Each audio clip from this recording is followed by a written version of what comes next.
அவ்வளோ பெரிய ஸ்டேஜில் நின்று அந்த அவார்டை ரிசீவ் பண்ணுறது பேசுறதுன்றது ரொம்ப சந்தோஷமாக இருந்துச்சு.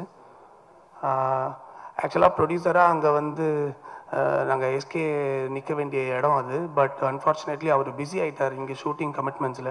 ஸோ அவர் சார்பாக நானும் வினோத்தும் தான் போய் நல்லா சுற்றி பார்த்துட்டு அவார்டெல்லாம் வாங்கிட்டு வந்துட்டோம். ஸோ கூழாங்கல் படம் பார்த்த அப்புறம் வினோத்தோட ஒர்க் பண்ணோன்னு நினச்சோம். அதுக்கப்புறம் தான் கொட்டுக்காளி நடந்தது. ஸோ எங்கள் ப்ரொடக்ஷன் ஹவுஸையும் நம்ம தமிழ் சினிமாவையும் உலகம் பூரா கொண்டு போய் சேர்த்த வினோத்துக்கு ஒரு பெரிய நன்றி எங்கள் சைடில் இருந்து. வினோத் வந்து ரொம்ப பேச மாட்டார், அவர் படம் தான் பேசும். இந்த படத்தில் அவர் பேசியிருக்க பாலிடிக்ஸ் ஆகட்டும், விஷயமாகட்டும், இது ரொம்ப முக்கியமான படமாக இருக்கும்னு நாங்கள் எல்லோரும் நம்புகிறோம். ஸோ அந்த சீன் வந்து பர்டிகுலராக ரொம்ப ஸ்ட்ரகிள் இருந்துச்சு. அண்டு மோரோவர் வந்து இந்த படம் த்ரூ அவுட்டாகவே வந்து ரொம்ப ரியாலிட்டியாக இருக்கும். பட் ஆக்சுவலாக வந்து more real is more tough அப்படின்னு சொல்லுவாங்க. ஸோ அந்த மாதிரி வந்து படம் ஃபுல்லாக ட்ரீட் பண்ணியிருக்கோம். First of all thanks to my cast and crew, Suriyan, Anna Ben ma'am, என்னோட editor, assistant directors, sound department, Suren, Raghav Ramesh, Koothan sir, எல்லாத்துக்கும் தேங்க்ஸ். ஆக்சுவலாக இந்த படத்துக்கு எல்லாருமே ஒரு பயங்கர எஃபர்ட் போட்டிருக்காங்க. ஸோ நீங்கள் படம் பார்த்து சொல்லுங்கள். நீங்கள் கேட்ட கேள்விக்கு வந்து ஆன்சர் படத்தில் இருக்கும். ப்ரெசன்ட் மீடியா பீப்புள் எல்லாருக்கும் நன்றி.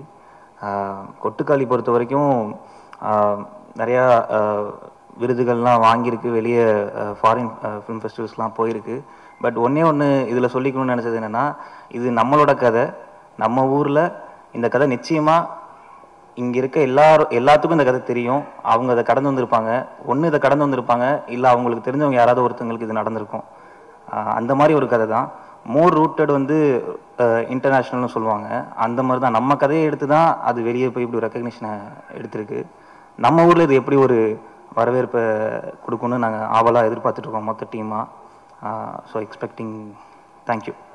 கூழாங்கல் என்னோட ஃபர்ஸ்ட் ஃபிலிம். அவரோட அதோட சவுண்ட் டிசைனர் எனக்கு ஃப்ரெண்ட்னால நான் அந்த படத்துக்கு டயலாக் எடிட் பண்ணி கொடுத்தேன். ஸோ எனக்கு அது 2வது ஃபிலிம் இது ரொம்ப நன்றி. தேங்க்யூ வினோத். வினோத் என்ன ஒரு ஸ்பெஷல்னா, ஃபில்ம் மேக்கிங் வந்து ஒரு கொலாபரேட்டிவ் ஒர்க்குன்னு பிலீவ் பண்ணுற ஒரு டைரக்டராக இருக்கார். ஸோ அதனால் ஒர்க் பண்ணுற டெக்னீஷியன், சவுண்ட் டிபார்ட்மெண்ட் எல்லாருக்குமே ஒரு ஒர்க்கிங் ஸ்பேஸ் இருக்கும். அஃப்கோர்ஸ் அவர் விஷன் தான். பட் ஸ்டில் நம்ம வந்து ஏதாவது ஒன்று சஜஸ்ட் பண்ணுறோம் இல்லை ஏதாவது ஒன்றா will be very open to collaborate. அதுக்கு ரொம்ப தேங்க்யூ பிரதர். அதுக்கப்புறம் சவுண்ட் டீம், நம்ம டீமில் ஒர்க் பண்ண சிங் சவுண்ட் டீமில் ஒர்க் பண்ண மக்தியார், செபாஸ்டின், அதுக்கப்புறம் பூபதி, இவங்க எல்லாருக்குமே தேங்க்ஸ். சவுண்ட் டிசைனர் கூத்தன், அழகி, சுரேன், சவுண்ட் மிக்சர் சுரேன், எல்லாருக்குமே நன்றி. டிஓபி, எடிட்டர், அப்புறம் ப்ரொடியூசர்ஸ் எஸ்கே சார், கலை பிரதர், எல்லாருக்குமே தேங்க்ஸ். வினோத் வந்து தம்பி மாதிரி எனக்கு. அப்புறம் சிவகார்த்தி அண்ணன் அவர்களாக இருக்கட்டும், சூரியன் அண்ணா இருக்கட்டும், எல்லாமே எனக்கு ரொம்ப வருஷமாக என் கூட பழகிட்டு இருக்கிற ஒருத்தங்க. வினோத் வந்து எனக்கு ராம் சார் மூலிமா தான் பழக்கம். என்னோட டைரக்டர் ராம் சார் மூலிமா தான். ஒரு நாள் ஒரு டீ கடை வாசலில் உட்காந்துருக்கும் போது சார் வந்து எல்லாத்த பற்றியும் அவ்வளோ உயர்வா அப்படின்லாம் அவ்வளோ ஈஸியாக பேசிட மாட்டார். கோவா ஃபிலிம் ஃபெஸ்டிவல் போயிருக்கும் போது ஒரு படம் பார்த்தாரும். அந்த படம் பார்த்ததுலேருந்து தூங்கவே முடியல. நம்ம ஊர்லேருந்து ஒரு பையன் போயிட்டு ஒரு படம் பண்ணியிருக்கான், கூழாங்கல்னு ஒரு படம். ஒரு மாதிரி டிஸ்டர்ப் பண்ணிட்டான், நம்மளாம் என்ன பண்ணிட்டு இருக்கோன்ற மாதிரின்னு சொல்லி ஒரு மணி நேரம் பேசுறாரு. எனக்கு அப்போலேருந்து யார் அவன் பார்க்கணும் அப்படின்ற மாதிரி வினோத்துக்காக வெயிட் பண்ணிகிட்டே இருந்தேன். அப்புறம் தான் மீட் பண்ணோம், படம் பார்த்தோம். ஸோ மதுரை பக்கத்தில் அரிட்டாப்பட்டியிலேருந்து ஒரு ஊர்லேருந்து கிளம்பி இப்போ உலகம் முழுக்க ட்ராவல் பண்ணிட்டு வந்திருக்கிற ஒரு முக்கியமான இயக்குனராக இந்தியாவில் இருக்கிற வினோத்தை பார்த்து ரொம்ப பெருமையாக இருக்குது. அதே இப்படி ஒரு ஸ்டேஜில் எனக்கும் ஒரு பேசுறதுக்கு வாய்ப்பு கொடுத்துருக்காங்க. நமது வினோத் வந்து கூழாங்கல் படம் வந்து ஒரு இண்டிபெண்ட் ஃபிலிமாக அவருக்கு கிடைச்ச ஒரு இன்வெஸ்டர் வச்சு, அவங்கக்கிட்ட இருக்கிற ஒரு வசதி வாய்ப்பு வச்சு, அவங்க வீட்டில் இருக்கிற அவங்க அம்மா அக்கா அவங்கெல்லாம் வந்து சமைச்சு கொடுத்து மொத்த குரூவும் ட்ராவல் பண்ணிட்டு போய் ஒரு படம் எடுக்கிறாங்க. அது ராட்டர்டாம் ஃபிலிம் ஃபெஸ்டிவலில் டைகர் அவார்டுன்றது வந்து வேர்ல்டில் இருக்கிற பெஸ்ட் டெபு ஃபிலிம் மேக்கர்ஸ்க்கு கொடுக்குற அவார்டு இது. அது வந்து கிறிஸ்டோபர் நோலன் வந்து அவரோட ஃபர்ஸ்ட் படத்துக்கு வாங்கியிருக்காரு அந்த அவார்டை. நம்ம ஊரில் வந்து போய் வினோத் வாங்கிட்டு வந்திருக்காருன்னு நினைக்கும் போது அது ரொம்ப நிகழ்ச்சியாகவும் ரொம்ப பெருமையாக இருந்துச்சு. அப்புறம் 2022 இந்தியாஸ் ஃபர்ஸ்ட் ஆஸ்கருக்கு இந்தியாவிலேருந்து அஃபிஷியலாக செலக்ட் பண்ணி போன படம் வந்து கூழாங்கல். கொட்டுக்காளி எடுத்ததுக்கு அப்புறமும் வினோத் வந்து உலகம் ஃபுல்லாக ட்ராவல் பண்ணிட்டாப்புல. அவர் எப்போ ஃபோன் பண்ணாலும் ஏதோ ஒரு கண்ட்ரியில் இருப்பார், நம்ம ஊரில் இருக்கவே மாட்டாப்புல. பட் வினோத்துக்கு உலகம் ஃபுல்லாக போயிருந்தாலும் நம்ம ஊரில் இதுதான் ஃபர்ஸ்ட் பெரிய மேடை. அதனால் வினோத்துக்கும் இது ரொம்ப ஸ்பெஷலான மேடையாக இருக்கும், ரொம்ப எமோஷனலான மேடையாக இருக்கும். இதுக்கு மிக முக்கியமான காரணமாக இருக்கிற அண்ணன் சிவகார்த்திகேயன் அவர்களுக்கு ரொம்ப நன்றி சொல்லணும். ஏன்னா ஒரு இண்டிபெண்டன்ட் ஃபிலிம் மேக்கருக்கு இப்படி ஒரு மெயின் ஸ்ட்ரீமில் ஒரு ஸ்டாராக இருக்கிற ஒருத்தர் வந்து ஒரு படத்தை பேக் பண்ணி அதை இப்படி ஒரு இந்த தேட்டர் பார்க்காத ஒரு மூவி ஃபங்க்ஷனே இருக்காது. இங்கே எல்லாமே எவ்வளோ பெரிய ஃபங்க்ஷனை பார்த்துருப்பாங்க. அந்த மாதிரி ஒரு இடத்துல வினோத் மாதிரி ஒரு டேலண்ட்டை கூட்டிகிட்டு வந்து நிறுத்தி அழகு பார்க்கறதுன்றது தான் ரொம்ப ரொம்ப முக்கியமான ஒரு விஷயமா பார்க்குறேன். தமிழ் சினிமாவில் இது ஒரு முக்கியமான நிகழ்வாக இருக்கும்னு நான் நம்புகிறேன். இந்த படம் ப்ரொடியூஸ் பண்ணால் இது வந்து ஓடிடி எவ்வளோக்கு வாங்குவாங்க, டிஸ்ட்ரிபியூட்டர்ஸ் எவ்வளோக்கு வாங்குவாங்கன்றது மட்டும் அந்த மாதிரி வெறும் கணக்கு மட்டும் இல்லாமல் முழுக்க ஆடியன்ஸ் மேலேயும் இந்த படத்தோட டீம் மேலேயும் நம்பிக்கை வச்சு இந்த படத்தை எடுத்திருக்கிற சிவகார்த்திகேயன் அவர்களுக்கும், கலை அவர்களுக்கும், சிவகார்த்திகேயன் ப்ரொடக்ஷன் டீம் எல்லாத்துக்குமே என்னோட நன்றியை தெரிவிச்சுக்கிறேன். அப்புறம் சூரியனை அவர் வந்து ரொம்ப ஆச்சரியப்படுத்திகிட்டே இருக்காரு. ஒரு பெரிய இன்ஸ்பைரிங் ஸ்டோரியாக சூரியனை மாறிட்டு இருக்காரு. நம்ம அவரோட காமெடியனாக பார்த்துட்டு இருந்து அதுலேருந்து விடுதலையில் ஒரு பெரிய ஒரு விஷயத்துக்கு அப்புறமும் நடிகராக ப்ரூவ் பண்ணி அப்புறம் கமர்ஷியல் சக்ஸஸும் தொடர்ந்து அடைஞ்சிட்டு வர்றாரு கருடன் மூலியமாகவும். இந்த படம் பார்க்கும்போது நிச்சயமாக வந்து விடுதலையில் பார்த்த சூரியனோ கருடனை பார்த்த சூரியனோ துளி கூட ஞாபகப்படுத்த மாட்டார். இதில் வந்து எல்லாத்தையும் ஒரு மாதிரி மிரட்சிக்கு உண்டாக்குவாருன்னு நான் நம்புகிறேன். ஆனா பண்ணவங்களும் அப்படி தான். ரொம்ப உண்மையாலுமே மதுரை பக்கத்தில் இருக்கிற ஒரு ஊரில் வந்து தேர்ந்தெடுத்து ஒருத்தவங்க நடிக்க வச்ச மாதிரி ஒரு உணவு இருந்துச்சு அந்த படம் பார்க்கும்போது. ஒரு இந்திய சினிமாவில் ரொம்ப ஒரு பெருமைமிக்க படிப்பாக உருவாக்கியிருக்கிற வினோத்ராஜ் அவர்களுக்கும், சூரியண்ணன், ஆனபின் and Ganesh Siva, Suren, Koothan, DOP அவர்கள் எல்லாத்துக்குமே மிக்க நன்றி. இது ஆடியன்ஸும் வந்து கண்டிப்பாக செலிப்ரேட் பண்ணுவாங்கன்னு நான் நம்புகிறேன். Thank you so much. வணக்கம். இந்த படக்குழுவினர் அனைவருக்கும் என்னுடைய மனமார்ந்த வாழ்த்துக்களை தெரிவிச்சுக்கிறேன். சமீபத்தில் தான் அங்கே எல்லாருமே இந்த படத்தை திரையிடலில் பார்த்தோம். இந்த படம் பார்க்குறதுக்கு முன்னாடி இப்போ உங்களை போலவே எனக்கும் வந்து எந்த மாதிரிங்கிற எந்த விதமான முன்முடிவும் இல்லை. ஒரு கூழாங்கல் படம் பார்த்ததுலேருந்து வினோத் எந்த மாதிரி ஒரு வினோத்ராஜ் வந்து அவர் எந்த மாதிரி ஒரு ஃபிலிம் மேக்கர்னு எல்லாருக்கும் தெரியும். அதில் இன்னும் எந்த அளவுக்கு அவர் வந்து போயிருக்காருன்னு பார்க்கல. அதுலேருந்து இன்னும் பல மடங்கு அவர் வந்து ஒரு பாய்ச்சல் நிகழ்த்தியிருக்கார் இந்த படத்தில். வணிக படங்கள் இங்கே எடுக்கப்படுது, ஆயிரக்கணக்கான படங்கள் எடுக்கப்படுது. அத்தனை படங்களும் வந்து ஒரு ஃபிலிம் ஃபெஸ்டிவல்லையோ வெளிநாடுகள் நடப்படுகிற திரைப்பட அந்த பிரிவுகள் போட்டிகள்லையோ கலந்துக்கிட்டு பெரிய பரிசுகளை பெறதில்லை. ஏன்னா அந்த ஃபிலிம் ஃபெஸ்டிவலுக்குன்னு ஒரு மிகச்சிறந்த ஒரு திரைமொழி தேவைப்படுது. அந்த திரைமொழியில் எடுக்கப்பட்ட படங்கள் தான் அந்த போட்டிகளுக்கே பங்கு வரக்கூடியது. இப்போ நம்ம பார்க்குறோம் ஒலிம்பிக்கில் நமக்கு ஒரு தங்கம் கூட கிடைக்கல, இப்போ பார்த்துக்கிட்டே இருக்கோம் தங்கம் கிடைக்குமான்னு. அப்போ ஒலிம்பிக் நடக்கும்போது மட்டும் நம்மளுடைய திரடல் என்னவா இருக்குன்னா, யாராவது ஒருத்தருங்க போய் தங்கம் வாங்கிட மாட்டாங்களா அப்படின்ட்டு. ஆனால் ஒரு கிரிக்கெட்டை மட்டுமே ஒரு வெகுஜன சினிமா மாதிரி நம்ம கிரிக்கெட்டை மட்டுமே பெருசாக பார்த்துக்கிட்டு இருக்கிற இந்த சமூகத்தில் மற்ற விளையாட்டு போட்டிகள் பாரு நமக்கே ஆர்வம் இல்லை. பக்கத்து வீட்டில் ஒரு பையன் வந்து இது மாதிரி ஒரு விளையாட்டு போட்டியில் இருக்கான், ஒரு தடகள வீரனாக இருக்கான், இல்லை வந்து ஒரு வில்வித்தையில் இருக்கான், ஈட்டி எறிதல் போட்டியில் இருக்கான். ஆனால் நமக்கு தெரியாது, நம்ம அதை அப்ரிஷியேட் பண்ணுற இடத்துல இருப்போமான்னு கூட தெரியாது. ஆனால் ஒலிம்பிக்கில் ஜெயிக்கும் போது தான் தெரியுது அந்த உலகத்திலிருந்து போட்டி போட்ட அத்தனை பேருக்கு நிகரான ஒரு கலையை நம்ம பையன் கற்றுட்டு போயிருக்கான். அவன் ஒரு தங்கம் வாங்கும்போது நமக்கு அவ்வளோ பெருமையாக இருக்கும். அது மாதிரி வினோத்ராஜ் வந்து உலகத்தில் இருக்கக்கூடிய எல்லா போட்டியாளர்களையும் அவங்க திரைமொழிக்கு நிகரான ஒரு திரைமொழியை கற்றுட்டு போய் அங்கே அந்த போட்டியில் ஜெயிச்சிருக்காருங்கிறது நமக்கு கிட்டத்தட்ட அந்த ஒலிம்பிக்கில் வாங்கின தங்கத்துக்கும் மேலானது. அது வந்து எனக்கு அதை பார்க்கும்போது ரொம்ப பெருமையாக இருக்குது. நம்மளும் ஒரு சகப்படைப்பாளிகள் தான், நாமும் இதே விளையாட்டை தான் விளையாடுறோம். ஆனால் அவர் எடுத்துக்கிட்ட அந்த ஒரு லாவகம், மொழி லாவகம், தான் என்ன எடுக்கணும், எந்த கருத்து எடுக்கணுங்கிற வரைக்கும் அவருக்கு இருக்கிற ஒரு கவனம் வந்து மிகப்பெரிய அளவில் பாராட்டப்பட வேண்டியது. இப்போ வந்து இந்த படம் வந்து வெகுஜன சினிமா மாதிரி உங்களுக்கு இன்ட்ரெஸ்டிங் பண்ணி உங்களுக்கு கமர்ஷியல் வேல்யூ ஆட் பண்ணணுங்கிற எந்த விதமான நோக்கமும் இயக்குனருக்கும் இல்லை, இதை தயாரித்த தயாரிப்பாளருக்கும் இல்லை, இந்த குழுவுக்கும் இல்லை. இந்த நோக்கம் முழுக்க ஒரு தரமான ஒரு உலகத்தரமான ஒரு படத்தை உருவாக்கணும். அந்த இடத்து ஸ்டேஜில் போய் நம்ம படத்தை நிறுத்தணும். இங்கிருந்து போய் எங்கேயோ போட்டி நடக்குது, உலகத்தினுடைய ஒரு மூலையில் பெர்லினில் நடக்குது, எல்லா இடங்களையும் நடக்குது, ரோட்டடாமில் நடக்குது. நம்மகிட்டையும் திறமையான ஆள் இருக்கான்னு ஒரு ஆள் அங்கே அனுப்பி அந்த பரிசை வாங்கிட்டு வரதை பார்க்கறது எவ்வளோ சந்தோஷமா இருக்குது. அதுதான் எனக்கு இது ரொம்ப பிடிச்சிருந்தது. அவரோட வினோத்ராஜுடைய அந்த மிகப்பெரிய ஆர்வமும் அவர் கற்றுக்கிட்ட விதமும் இன்னும் பல விருதுகள் அவர் வந்து நம்ம தமிழ் சினிமாவுக்கும் தமிழ்நாட்டுக்கும் இந்திய நாட்டுக்கும் வாங்குவார். எனக்கு பெரிய ஒரு சந்தோஷம் இருக்குது. இந்த படம் உங்கள் எல்லாருக்கும் ஒரு வித்தியாசமான அனுபவத்தை கொடுக்கும். ஏன் திருக்குறள் வந்து படித்ததும் புரியாத மாதிரி இருக்குன்னு அப்படி சொல்லிட முடியாது. அதுக்குள்ள ஒரு மொழி இருக்குது, அதுக்குள்ள ஒரு இலக்கணம் இருக்குது. அதுக்குள்ள ஒரு செறிவான அர்த்தமும் இருக்கு. கொஞ்சம் அதை புரிஞ்சுக்கிட்டோம்னா அந்த அர்த்தத்தை நம்ம புரிஞ்சுக்கிற மாதிரியே இந்த படத்தை நீங்க பார்க்கணும். அந்த மாதிரி தான் நான் அந்த படத்தை நினைக்கிறேன். இந்த படத்தை தயாரித்த சிவகார்த்திகேயன் அவர்களுக்கு மிகப்பெரிய ஒரு பாராட்டுக்களை தெரிவிக்கணும். ஏன்னா இந்த மாதிரி ஒரு படத்தை எடுத்ததன் மூலமா மிகப்பெரிய ஒரு வியாபார பலனை அவர் பெறப்போறது கிடையாது. இந்த படம் எடுத்ததுனால கிடைக்கக்கூடிய மிகப்பெரிய ஒரு ஒரு பெருமையை வந்து அவர் இந்த படத்தில் அடைஞ்சிருக்காரு. நிச்சயமா இந்த படத்தை உருவாக்குனதுக்காக அவர் வந்து நிச்சயமா வாழ்நாள் ஒரு மிகப்பெரிய பெருமையான ஒரு செயலை நான் நினைக்கிறேன். அவருக்கு என்னுடைய பாராட்டுக்கள். இந்த படக்குள்ள அத்தனை பேருக்கும் பாராட்டுக்கள். இருக்கக்கூடிய டெக்னீஷியன், லைவ் சவுண்டு, இப்போ நம்ம பார்க்கல சூரியனை பேசுனது டப்பிங்கில் பேசலை, அவர் ஸ்பாட்லேயே அப்படி பேசியிருக்காரு. அதை பார்க்கல அவரோட உழைப்பு வந்து மிரட்சியாக இருக்குது. அவர் இந்த படத்தில் அவர் காட்டியிருக்கக்கூடிய ஒரு முகம்ங்கிறது வந்து இந்த உலகத்தரமான படத்தை வினோத்ராஜ் எடுக்கிறதுக்கு நானும் அதே மாதிரி ஒரு உலகத்தரமான ஒரு நடிப்பை கொடுக்குறேன்னு ஒரு பண்ணியிருக்கிறது பார்க்கல ரொம்பவே ஒரு பெருமையாக இருக்குது. நம்மக்கிட்ட வந்து இப்படியான படம் எடுக்கிறதுக்கு இன்னும் நிறைய பேர் வாழ்வாங்க. இந்த படம் அதுக்கு ஒரு மிகப்பெரிய படிக்கல்லாம் இருக்கும். வினோத்ராஜுக்கு பின்னாடி இன்னொரு பெரிய படையே கிளம்பி இன்னும் கேன்ஸ்லையும் ஆஸ்கர்லையும் எல்லா விருதுகளையும் நாளைக்கு வாங்கிட்டு வர்றதுக்கு இந்த படம் ஒரு ஒரு முதல் படியாக இருக்கும்னு நான் வந்து நினைக்கிறேன். இந்த படத்தில் நடித்த அத்தனை பேருக்கும் என்னுடைய வாழ்த்துக்கள். நன்றி. பைசைக்கிள் தீவ்ஸ்னு ஒரு படம், அதை பார்த்துட்டு மார்லன் பிராண்டோ அப்படின்னு ஒரு பெரிய ஆக்டர் வாய்ஸ் கொடுத்தாரு.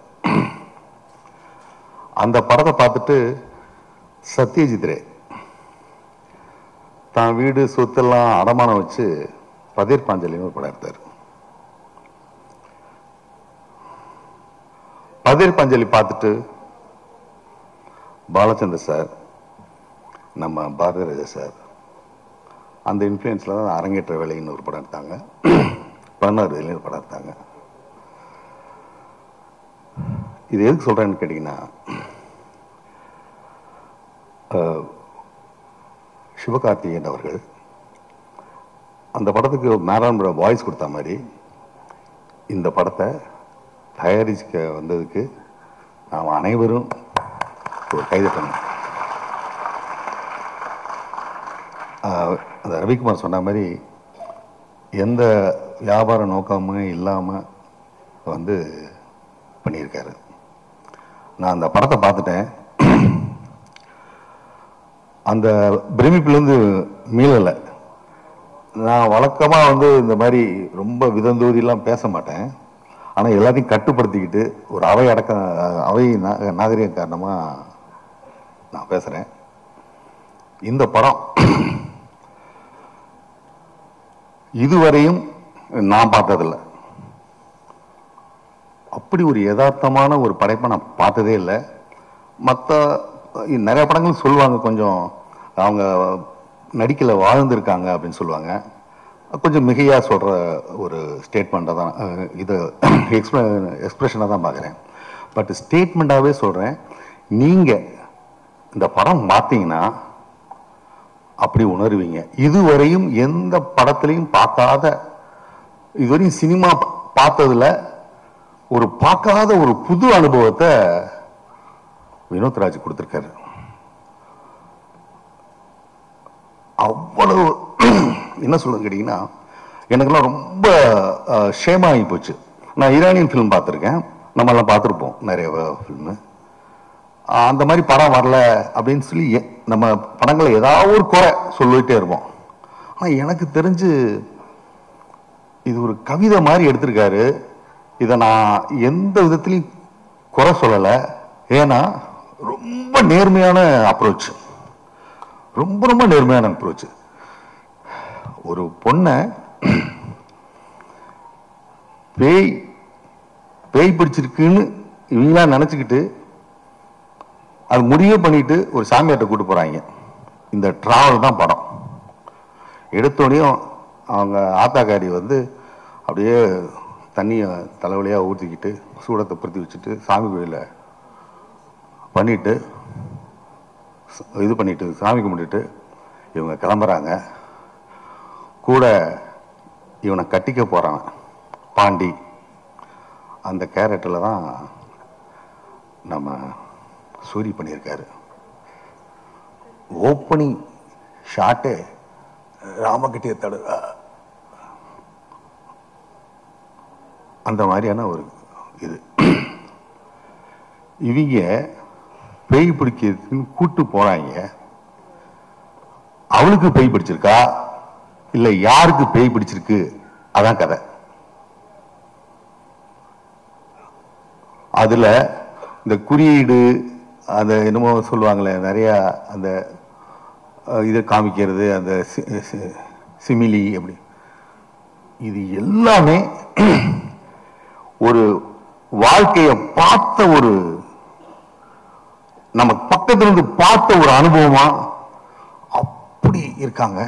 யாருக்கும் எல்லாத்துக்கும் அந்த அந்த வகையில முக்கியத்துவம் தான். அத நான் உண்மையிலேயே சூரிய பல வடிவங்கள்ல நம்ம பார்த்திருப்போம். பயங்கர காமெடியோட ரொம்ப காமெடியானவும் பார்த்திருப்போம். இப்போ கொஞ்சம் அந்த கருடன் நிலையம் அந்த விடுதலையிலும் சரி கொஞ்சம்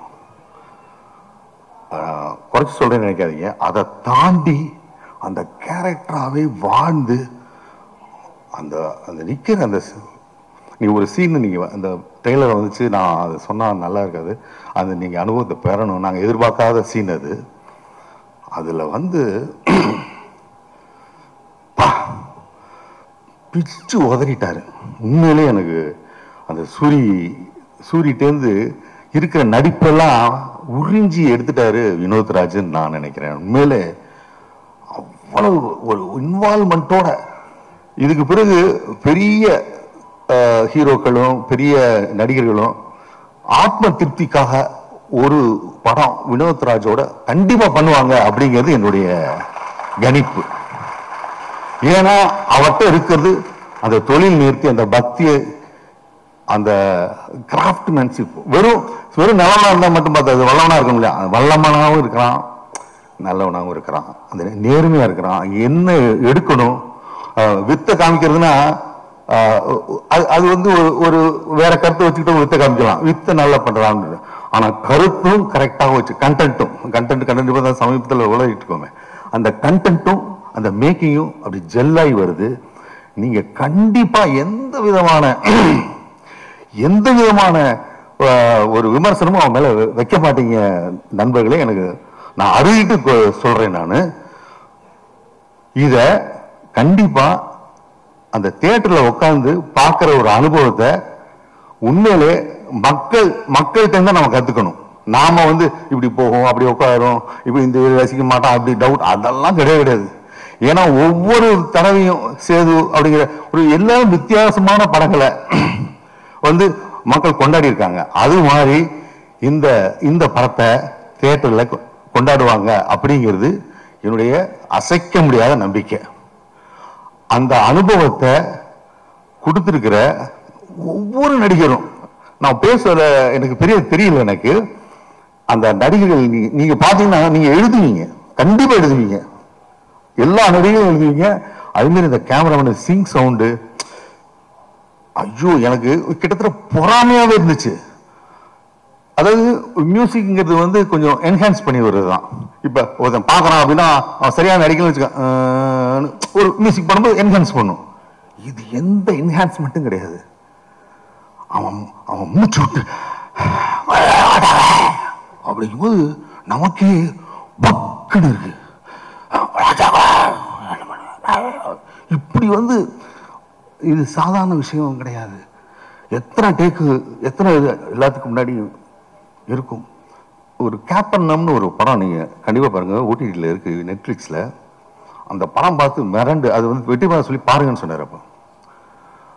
அப்படி பார்த்து அதுக்கு இணையா நம்ம ஊர்ல அது புரியாத கதையெல்லாம் கிடையாது, நம்ம பசங்க நம்ம ஆளுங்க பண்ண அந்த ஒரு விஷயத்தை கேப்சர் பண்ணி கொடுத்த இது வினோத்குமாருக்கும் அந்த டீமுக்கும், இதை தயாரிச்ச சிவகார்த்திகேயனுக்கும், இதுல நடிச்சு பெரிய நடிப்பறக்கனான சூரிக்கும் என்னுடைய நெஞ்சார்ந்த வாழ்த்துக்களை நான் பணிவன்போடு தெரிவிச்சுக்கிறேன். இந்த அனுபவத்தை கொடுத்ததுக்கு எல்லாருக்கும் மிக்க நன்றி சொல்லிக்கிறேன். நன்றி, வணக்கம். சத்யம் சினிமாஸில் இந்த மாதிரி விழாவுக்கு போகிறேன்னு சொன்ன ரைட்ரு காலையில் கேட்கும்போது ஆடியோ லாஞ்சான்னு கேட்டார். எனக்கு சிரிப்பு வந்துருச்சு. ஏன்னா இந்த படத்தில் மியூசிக் டைரக்டரே இல்லை. எப்பயுமே இங்கே வந்தால் ஆடியோ லாஞ்சுக்கு தான் வருவோம்னு நினச்சிட்டு கேட்டாங்க. இல்லை ட்ரெய்லர் லான்ச்சு அப்படின்னு சொன்னேன். சமீபத்தில் இந்த படம் பார்த்தோம். அதாவது ஒரு 5 பேர் வந்து நாங்கள் அசிஸ்டன்ஸு சரண் சார் ஒரு 5-6 பேர் வந்தோம். படம் பார்த்துட்டு ஆஃபீஸ் போனது பிறகு அடுத்த நாள் ஒவ்வொருத்தரும் உள்ளே வரும்போதும் நான் தூங்கவே இல்லை சார். நானும் தூங்கவே இல்லையா? ஒவ்வொருத்தரும் அதே தான் சொல்கிறாங்க. போஸ் வந்தார். அவனா படம் நல்லா இருக்கா? என்ன மாதிரி படம்? என்ன மாதிரி படம்னா அதுக்கு உதாரணம் சொல்கிறதுக்கு காதல் மாதிரி இருக்குமா? வழக்கெண்ணா இல்லை வேற சேதா, பைசைக்கிள் தீவ்ஸா, உலகம் மொத்தமாக இருக்கிற என்னென்னமோ நல்ல படம்லாம் உதாரணம் கேட்டாலும் எந்த படத்தையும் சொல்ல முடியல. இன்னும் இது எது மாதிரியும் இல்லை. சினிமா வந்து காலங்காலமாக பாலசார் சொன்ன மாதிரி ஒவ்வொருத்தங்களும் ஒரு ரிலே ரேஸ் மாதிரி கொஞ்சம் கொஞ்சமாக கடத்தி கொண்டு வந்து நம்ம பார்த்து பிரமிச்ச மிகப்பெரிய டைரக்டர்ஸ் எல்லாமே அப்படிதான் வளர்த்து எடுத்து கொண்டு வந்திருக்காங்க. பாலச்சந்தர் வந்து மிகப்பெரிய டைரக்டர். ஆனால் பாரதிராஜா சார் வந்து தொடர்ந்து 2 படம் நல்ல படம் பண்ண உடனே இவன் காலில் விழுந்தெல்லாம் இருக்கு அப்படி ஒரு படம் பண்ணிட்டாருன்னு சொன்னார். அப்படி ஒவ்வொரு காலகட்டத்திலையும் ஒவ்வொருத்தங்களும் புதுசு புதுசாக வந்துகிட்டே இருக்காங்க. அதான் இந்த சினிமா. இந்த படம் இது வந்து எப்பயுமே இந்த மாதிரி டைரக்டர், முக்கியமான டைரக்டர், அவர் சொல்லுவார், ஐயோ பயமா இருக்கியா போஸ்டர் பார்த்தா, இந்த சொல்ல கதிராக போட்டு வச்சிருக்காங்க. அப்புறம் நல்ல டைரக்டர்ஸ் எல்லாம் வந்து இந்த ஒரு படத்தை பற்றி பேசும்போது கூட அப்போ என்ன கமெண்ட் அடிக்க ஆரம்பிச்சிருவாங்கன்னா, ஐயோ பயமா இருக்கியா, இவனெல்லாம் சொல்றாங்க படம் நல்லா இருக்குன்னு. உண்மையிலேயே இந்த படத்தை ஏதோ தேட்டரில் உட்காந்து பார்க்கணும்னு நானும் ஆர்வமாக வெயிட் பண்ணிட்டு இருக்கேன். இந்த வினோத் ராஜ் வந்து பாலாவா, பாலசக்தி வேலா, மிஸ்கினா, இப்போ உள்ள வெற்றிமாறனா, யாரு எந்த டைரக்டரோட கம்பேர் பண்றது? அப்படி யாருமே இங்க இல்லை இது வரைக்கும். வினோத் ராஜுக்கு வினோத் ராஜ் தான். அது கூழாங்கல் படம் பார்த்துட்டு மணிரத்னம் சார் வந்து ஒரு ஜூம் மீட்டிங்ல என்கிட்ட சொன்னாரு, படம் பார்த்துட்டீங்களான்னு எல்லாத்தையும் கேட்டாரு. பாலன் வந்து நான் பார்த்துட்டேன் சார்னு சொன்னான். அப்போ அதுக்கப்புறம் தான் நான் அந்த படத்தை பார்த்தேன். தயவு செஞ்சு மிக சரியான விஷயத்தை நம்ம ஜனங்க என்னைக்குமே வந்து அவாய்ட் பண்ணதே கிடையாது. அவங்க வந்து கூத்து பார்த்து அரிச்சந்திரம அதுல இருந்து டிராமா வரைக்கும் மேடையில பார்த்து பழக்கப்பட்டவங்க, அவங்களுக்கு எல்லாமே தெரியும். அது மாதிரி இந்த படத்துல இருந்த எந்த ஷாட்டும் தெரியாம வைக்கல. ஒரு ஆட்டோ ஷாட்டு வச்சிருந்தாரு, அவ்வளவு கேப் நிறைய இருந்துச்சு. நான் நினைச்சேன் என்னடா அது, ஒரு அந்த கேமராமேன் என்ன இப்படி ஒரு கேப் போட்டு வச்சிருக்காருன்னு நினைச்சேன். அடுத்து ஒரு தடவை வரும்போது தான் தெரிஞ்சது அவன் தெரிஞ்சேதான் வச்சிருக்காங்கன்னு. PC ஸ்ரீராம் சார் படம் பார்த்துட்டு அடுத்த நாள் மாஸ்டர் பீஸ்ன்னு போட்டிருக்காரு இந்த படத்தை. இந்த படத்தை வந்து நான் பாலசக்தி சாருக்கு வந்து காதல் பண்ண வேண்டியது நான் அப்போ பண்ண முடியல. வழக்கேன் படம் அப்போ நான் எடுத்தேன். அது என்னுடைய லைஃப்பில் வந்து மிக முக்கியமான விஷயம் நினைக்கிறேன். அவர் மிக முக்கியமான ஆள் பாலாஜி சார். நான் சென்னைக்கு வந்தப்போ அவர் ரூமுக்கு தேடி போகிறப்போ அவர் முத எனக்கு கதை சொன்னப்பெல்லாம் இந்த படம் என்ன இருக்கோ அந்த மாதிரி தான் கதை சொல்வார் அவர். அதனுடைய முயற்சியில தான் அவர் ஒர்க் பண்ண படம்லாம் பார்த்தா சூரியன், ஜென்டில்மேன் இந்த மாதிரி படம் வேலை பார்ப்பாரு. ஆனா கதை சொல்றப்ப மட்டும் அந்த சவுண்டோட சொல்லுவார்.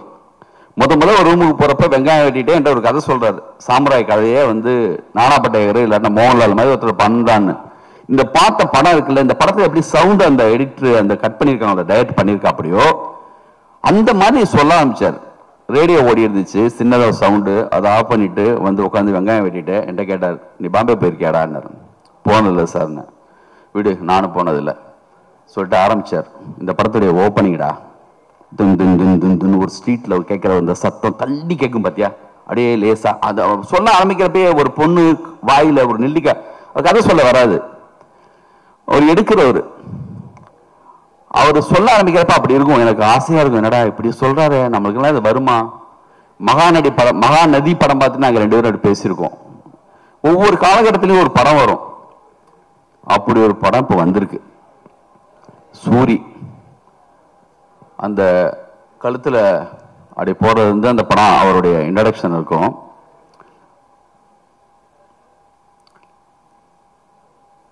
எனக்கு பயமா இருக்கு நாளைக்கு தியேட்டர்ல இப்படி சத்தம் வருமானு. ஆனா நம்பிக்கை இருக்கு, யாரோ ஒருத்தர் வந்து தள்ளி நின்று நல்ல படம் பார்க்கும்போது சத்தம் போடாதீங்க சொல்றதுக்கு 4 நல்ல ரசிகர் எப்பயுமே ஒரு தியேட்டர்ல இருப்பாங்க.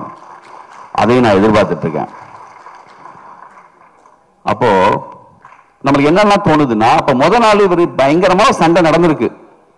அதோடைய இதில் தான் வந்து இன்னைக்கு வந்து இவர் இப்படி இந்த வாய்ஸில் பேசுறாரு. அந்த பொண்ணு அடி கூட வாங்கியிருக்கலாமோ.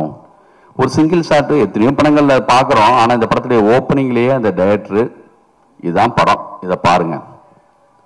சினிமாவுடைய மாபெரும் மிகப்பெரிய விஷயமே டைட்டானிக் பார்க்கும்போது டைட்டானிக் பார்ப்போம், ஒரு காக்காம்பட்டை பார்க்கும்போது காக்காம்பட்டை பார்ப்போம்.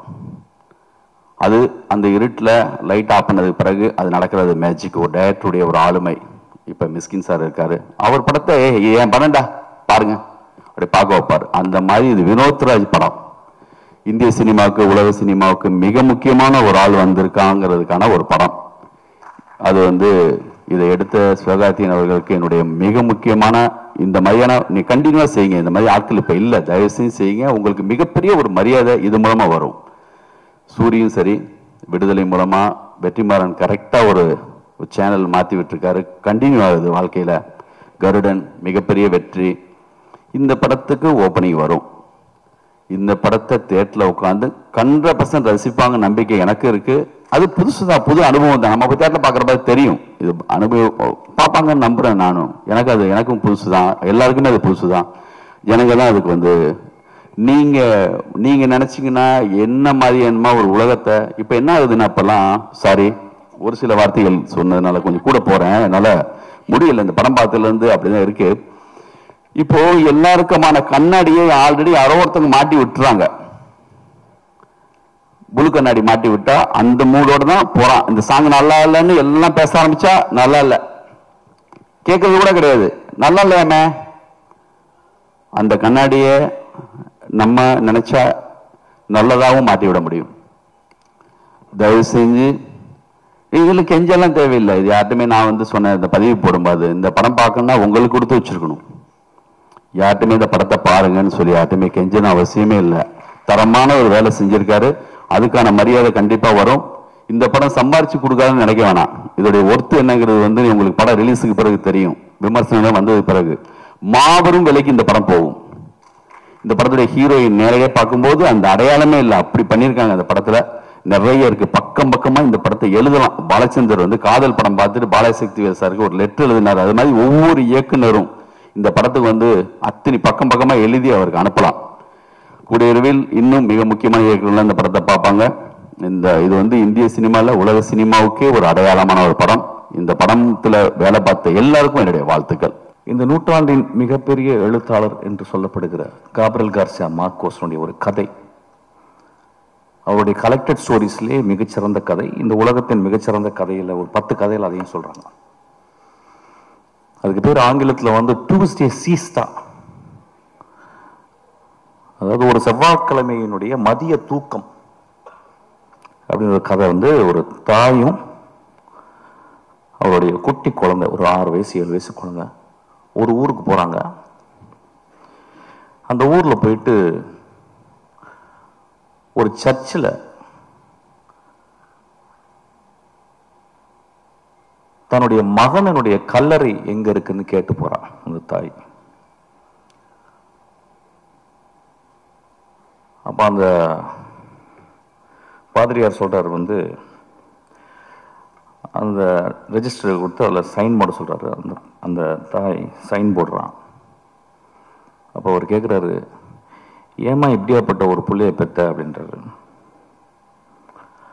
அப்போ ஒரு சின்ன ஃபிளாஷா காப்ரியல் கார்சியா எழுதுறாரு.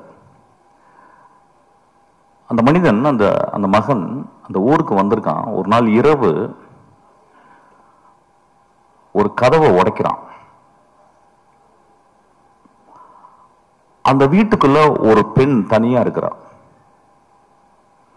அவளுக்கு தெரிஞ்சிருச்சு யாரோ ஒரு திருடன் வந்து கதவை உடைக்கிறான்னு. நல்ல மழை வேற. அந்த பெண் ஒரு துப்பாக்கி எடுக்கிறான். அந்த துப்பாக்கி எப்படின்னா வந்து ஒரு 100 வருடங்கள் ஒரு 50 வருடங்கள் யூஸ் பண்ணாத ஒரு துப்பாக்கி. யாரோ தாத்தாவோ யாரோ உள்ள வச்சிருக்காங்க, அது மட்டும் தெரியுது. சின்ன வயசுல இருந்து பார்த்துருக்கேன். அந்த துப்பாக்கி தொட்டதே கிடையாது. துப்பாக்கி கண்டா பயங்கர பயம். வேற வழி இல்லாம உள்ள வந்தவன் ஒரு வேளை கொன்னுறான், திருடிட்டு ஒரு வேளை கொன்னுட்டானா என்ன பண்றது அப்படின்னு ஒரு பயத்துல, அவன் யாருன்னு தெரியல, அவன் துப்பாக்கி எடுத்துட்டு போய் அந்த கதவுக்கு நேர நிக்கிறான். கை உதறது. சார் யாரும் பேசாதீங்க சார் ப்ளீஸ். கை உதறது. அந்த கதவை உடைச்சிட்டு வந்தால் எவ்வளோ உயரத்தில் வருவான் எவ்வளோ அப்படின்ற மாதிரி அவன் வயிற்றை நோக்கி அந்த துப்பாக்கியை அப்படியே காட்டிக்கிட்டே இருக்கான். கை உதறது. அப்போ காவல் கார்சியா எழுதுறாரு, அந்த கை உதறலுக்கு காரணம் பயம், 28 வருடங்கள் தனிமை அப்படின்னு எழுதுறாரு.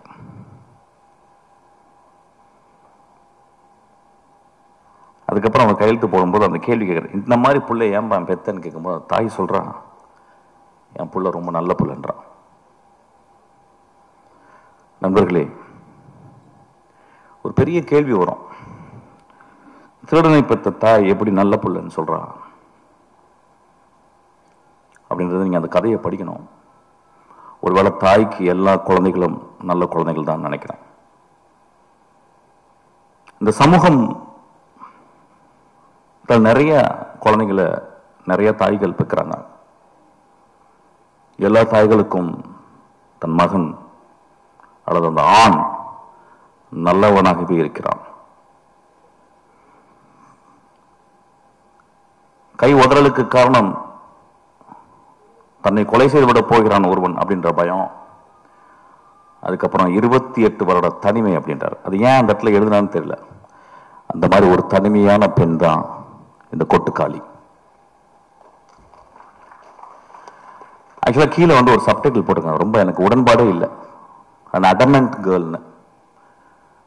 Instead of that they would have put an adamant society அப்படின்னு போட்டுக்கணும்னு நினைக்கிறேன். இந்த சென்னையில் கிட்டத்தட்ட ஒரு 95 விழுக்காடு 96 விழுக்காடு இங்க இருக்கவங்க எல்லாருமே கிராமத்துல இருந்து வந்தவங்க, என்ன உள்பட. இங்க முதல்ல மனப்பாடம் பண்றது பஸ் நம்பர்களை, இப்ப யாரும் மனப்பாடம் பண்றது இல்லை. அதுக்கப்புறம் பீச்சுக்கு போறது, அதுக்கப்புறம் இந்த நகரத்தினுடைய உடைகள், அது பர்டிகுலரா ஜீன்ஸு, ஷூ போடுறதுக்கு கால் பழகணும், ஏன்னா கால் விரல்கள் விரிச்சுக்கிட்டு இருக்கும். இதெல்லாம் சேர்ந்து ஒரு 10 வருடத்தில் நாம் வாழ்ந்த பிறந்த வளர்ந்த இடத்தை விட்டு நடமாடிக்கொண்டிருக்கும் இந்த நகரத்தில் நாம் ஒரு நகரவாசிகளாகவே வாழ்ந்து கொண்டிருக்கிறோம். இங்க வேற வேற ஜாதிகள் மறக்கப்படுகிறது, மதங்கள் மறக்கப்படுகிறது, நம்மளுடைய குற்றங்கள் மறக்கப்படுகிறது, நம்ம நல்லதெல்லாம் மறக்கப்படுகிறது. இங்க பக்கத்தில் இருக்கிற ஒரு நெய்பர் தான், ஒரு அண்டை வீட்டுக்காரன் தான். இங்க யார் தாய் தந்தையா யாருமே பழகிறது கிடையாது. ஒரு கிராமம் அழிக்கப்படுகிறது. ஏதோ ஒருவன் அந்த கிராமத்திலிருந்து வெளியே வராமையே இருந்து கொண்டு இந்த கிராமத்தின் மூலம் இந்த உலகத்தை பார்க்கும் ஒரு தகுதி படைத்தவனாக, ஒரு மகா கலைஞனாக இருக்கிறான். ஏன்னா அவனுக்குள்ள எப்பயுமே அவனும் ஜீன்ஸ் போட்டு அவனும் ஷூ போட்டாலும் அவன் ஒரு என் கிராமத்தில் இருக்க வேல்யூஸ் தான் இந்த உலகம். காப்ரியல் கார்சியா மார்கோஸ் சொன்ன அந்த கிராமம் தான் என்னுடைய கிராமமும் இந்த கொட்டுக்காளி வளர்ந்த கிராமமும் நம்புறான். அந்த கிராமத்தை விட்டு அவன் கடைசி வரைக்கும் வெளியே வரதே இல்லை. ஏன்னா அவனுக்கு அது ஒரு பெரிய முழுமையா தெரியுது. அப்படி முழுமையா தெரிந்த தமிழ் ஆளுமையில பாரதராஜாக்கு அப்புறம் நான் வினோத்தை சொல்வேன்.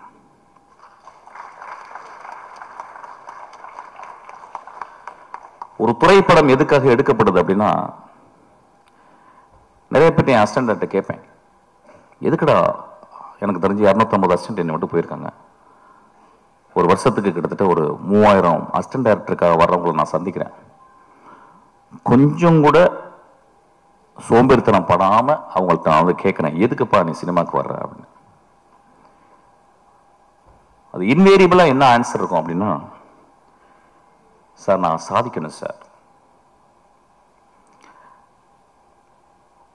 ஏதாவது ஒண்ணு பண்ணணும் சார் நான் அப்படின்னு தான் சொல்லுவான்.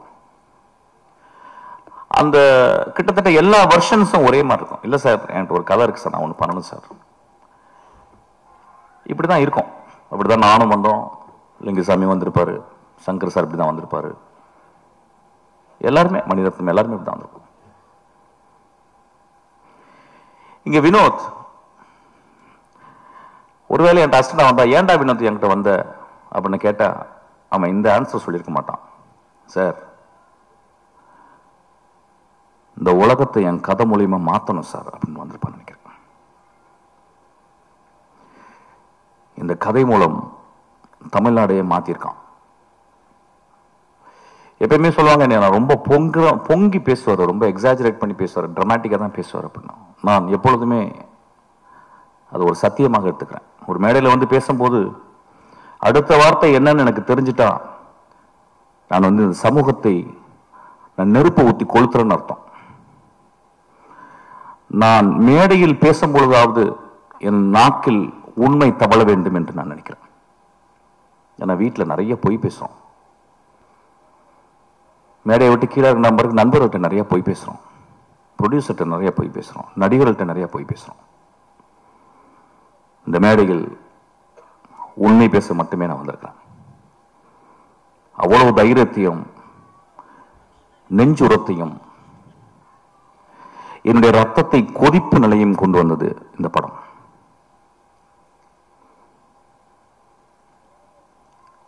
இந்த படம் வந்து நிறைய படம் வரும்போதெல்லாம் நான் நிறைய பேசியிருக்கேன். ஃபார் எக்ஸாம்பிள் வழக்கு எண்ணை வந்து பேசும்போது இதே மேடையில் நான் வந்து ரொம்ப பயங்கரமாக பேசினேன். பயங்கரமாக பேசினேன்னா ரொம்ப கோவமாக பேசினேன். சமூகத்தையே நான் வந்து என்ன இப்படி பண்ணுறீங்க அப்படின்னு பேசினேன். அப்போ அன்னைக்கு வந்து நிறைய இதே மேடையிலால் என்னை கேலி செய்தாங்க. நான் பார்த்துருக்கேன். ஏன்னா ஒரு பாலசக்தி வேல் எப்படியாப்பட்ட டைரக்டர்னு எனக்கு தெரியும், நிறைய பேருக்கு லிங்குசாமிக்கு தெரியும். ஒரு 3 படத்தை எடுத்துட்டு அந்த படம் ரிலீஸ் ஆகலன்னு உட்காந்துருக்கான் ஒரு கலைஞன், மகா கலைஞன். அவன் எப்படியாப்பட்ட கலைஞன்றது ரொம்ப பக்கத்தில் சேர்ந்தவங்களுக்கு, அவன் படங்களை நேசித்து பார்த்தவங்களுக்கு மட்டும்தான் தெரியும்.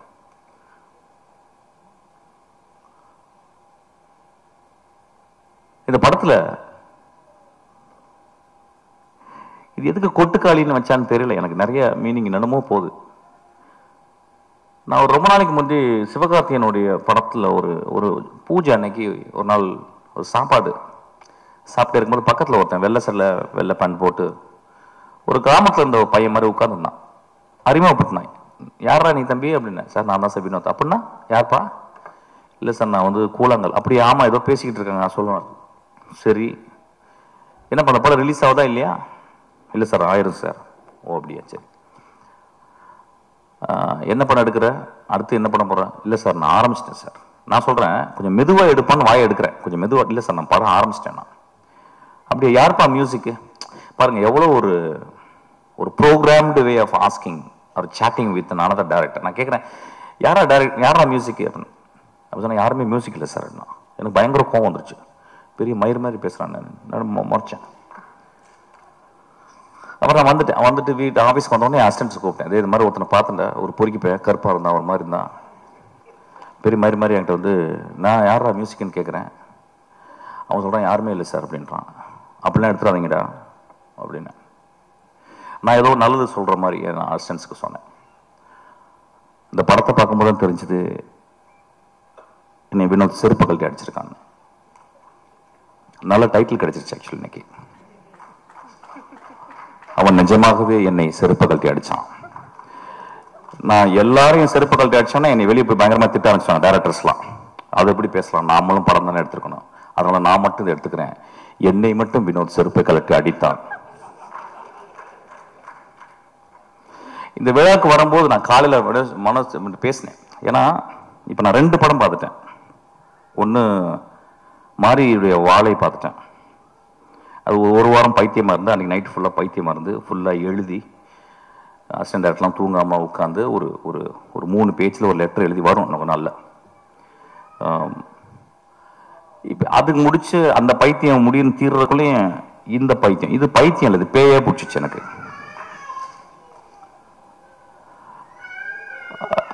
அப்போ வந்து இந்த படத்தில் வந்து அவன் ஏன் மியூசிக் டைரக்ஷன் பண்ணலை அப்படிங்கும்போது அதுக்கு ஒரு பெரிய அது வந்து ஒரு குருட்டாம்போக்கில் எடுக்கப்பட்ட ஒரு முடிவல்ல. The decision came out of his vision of cinema. அவன் எப்படி சினிமாவை ட்ரூத்ஃபுல்லா பார்க்கறான் அப்படின்றதுக்கு ஒரு காரணம். ஏதோ ஒரு வகையில நம்ம என்ன பண்றோம், ஒரு மியூசிக் மூலியமா நம்ம சட்டையை அயன் பண்ணிடுறோம், நம்ம திரைப்படங்களை நம்ம அயன் பண்ணிடுறோம். அவன் என் சட்டை என் திரைப்படம் சுருக்கமாகவே இருக்கணும் அப்படின்றான். என் பாட்டியினுடைய அந்த இடுப்பை சுத்தி இப்படி உள்ள சுருவா பார்த்தீங்களா, அது வெளியே எடுத்தா எவ்வளவு சுருக்கம் இருக்கும் அந்த அந்த முந்தானையில, அந்த அளவுக்கு சுருக்கத்தை அவன் பார்க்கறான், அவ்வளவு ட்ரூத் பார்க்கறான். இந்த படத்தை பத்தி நான் வந்து ஒரு 4 நாள் கண்டினியூஸா என்னால பேச முடியும். ஏன்னா படத்தை பார்த்துட்டு வெளியே வந்தோடனே நைட்டு நான் என்ன பண்றதுன்னு எனக்கு தெரியல. வழக்கம் போல சொன்ன மாதிரி நல்லா இருக்குப்பா, சூப்பர்ப்பா, நல்ல நல்ல ட்ரை பண்ணியிருக்கேன். இப்போ நிறைய பேர் சினிமா பாட்டு வந்தோன்னா உஷாரா பேசுறது எப்படின்னு கேட்டினா, வித்தியாசமா முயற்சி செஞ்சிருக்கேன்னு. அது கெட்ட வார்த்தை சொல்லி தான் சொல்லணும், பட் அப்படி சொல்ல முடியாது, போர் அடிக்குது எனக்கு ஆக்சுவலாக. அந்த மாதிரி ஏதாவது பேசிட்டு போயிடுறது, இல்லைன்னா நல்ல ஃபியூச்சர் இருக்குப்பா அப்படின்றது, அப்புறம் ரொம்ப மோசமா ஒரு தடவை பார்க்கலாம் அப்படின்றது. நண்பர்களே, இங்க வரும்போது யோசிச்சேன் நான் என்ன பேசணும், இந்த படத்தை நான் வந்து எப்படி மக்கள்கிட்ட கொண்டு போய் சேர்க்கணும். ஏன்னா என் லைஃப்ல இது ஒரு பெரிய பொறுப்பை நான் பார்க்குறேன். என் மகள் பிறக்கும் போது என் மனைவியின் கையில் என் மகளை பார்த்துட்டு நான் எவ்வளவு சந்தோஷப்பட்டனோ, அதே மாதிரி இந்த படத்தை பார்த்த சந்தோஷப்பட்டேன்.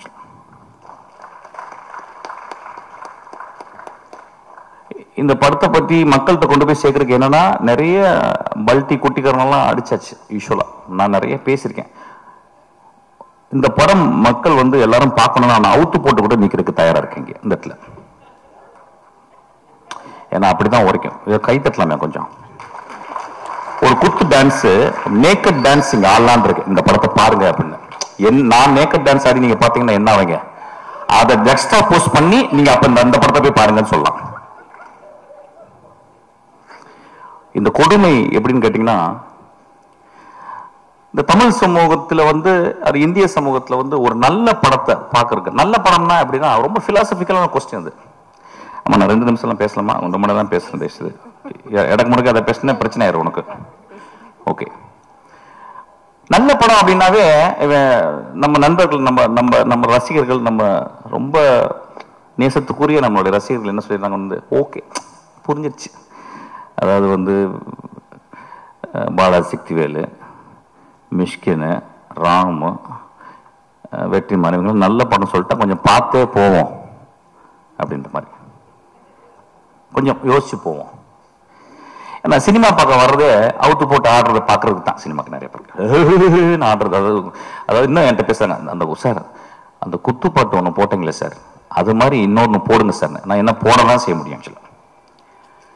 நண்பர்களே, ஒரு மார்க்கெட்டுக்கு போறோம், ஒரு குழந்தையை கூட்டிட்டு, ஒரு பெண் குழந்தையை கூட்டிட்டு ஒரு கத்திரிக்காய் எடுக்கிறோம். எங்க அம்மா சின்ன வயசுல எனக்கு கத்திரிக்காவை எப்படி வாங்குவது அப்படின்னு சொல்லி கொடுத்துருக்காங்க. ஒரு சவுச்சவை எப்படி பார்த்து வாங்கணும்னு சொல்லி கொடுத்துருக்காங்க. ஒரு பழத்தை வந்து தட்டி பார்த்து, அந்த பழம் தட்டி பார்த்து பழுத்திருக்கான்னு பார்த்து வாங்க சொல்லிருக்காங்க. ஆனா நம்ம சமூகத்துல ஒரு கலைப்படைப்பை மட்டும் வெகுஜன சினிமாவாகவே மட்டுமே பார்க்க பழகிருச்சு. இன்னைக்கு 16 வயதுல எடுத்தா ஓடுமானே டவுட் வந்துருச்சு. என் ஆதங்கத்தை இங்கே கொட்டி தீர்க்கவில்லை. இந்த படத்தை நான் மக்கள்கிட்ட கொண்டு போய் எப்படி சேர்க்கறதுன்னு யோசிச்சுக்கிட்டே இருக்கேன். இப்ப நகரத்துல இருக்கவங்க எல்லாருமே நினைச்சுக்கிறாங்க நம்ம எல்லாமே சிட்டி பேஸ்ட். அதை சொல்றாங்க இது கிராமத்து கதை. ஐயா, இது என் தாயின் கருவறை ஐயா. இந்த படம் என் மகளின் யோனி ஐயா. இந்த படம் பாலசக்தி சொன்னா இந்த மாதிரி படமே பார்த்தது இல்லைன்னு. இந்த மாதிரி படத்தை பார்க்கவே போறது இல்லையா. இந்த மாதிரி படத்தை நான் பார்க்கவே போறதில்லை. இந்த படத்துக்கு முன்னாடி நான் என் படைப்புகள், என்னுடைய சினிமா அப்படின்ற நான் கீழே குனிஞ்சு அவன் காலை முத்தமிடுவேன். அந்த அளவுக்கு அந்த படத்தை பண்ணியிருக்கான். உங்களுக்கு ப்ரூவ் பண்ணா வினோத்தை கூட்டிங்க நின்று அவன் காலை முத்தமிடுறேன். நான் இளையராஜா காலை முத்தமிட்டிருக்கேன். நான் இளையராஜா காலை என்னைக்குமே தொட்டு கும்பிட்டதில்லை. நான் உதட்ட கொண்டு போய் தொடுவேன். ஆக்சுவலா 2வது மனிதனாக இளையராஜாக்கு அப்புறம் அவன் கால்களை நான் முத்தமிடுவேன்.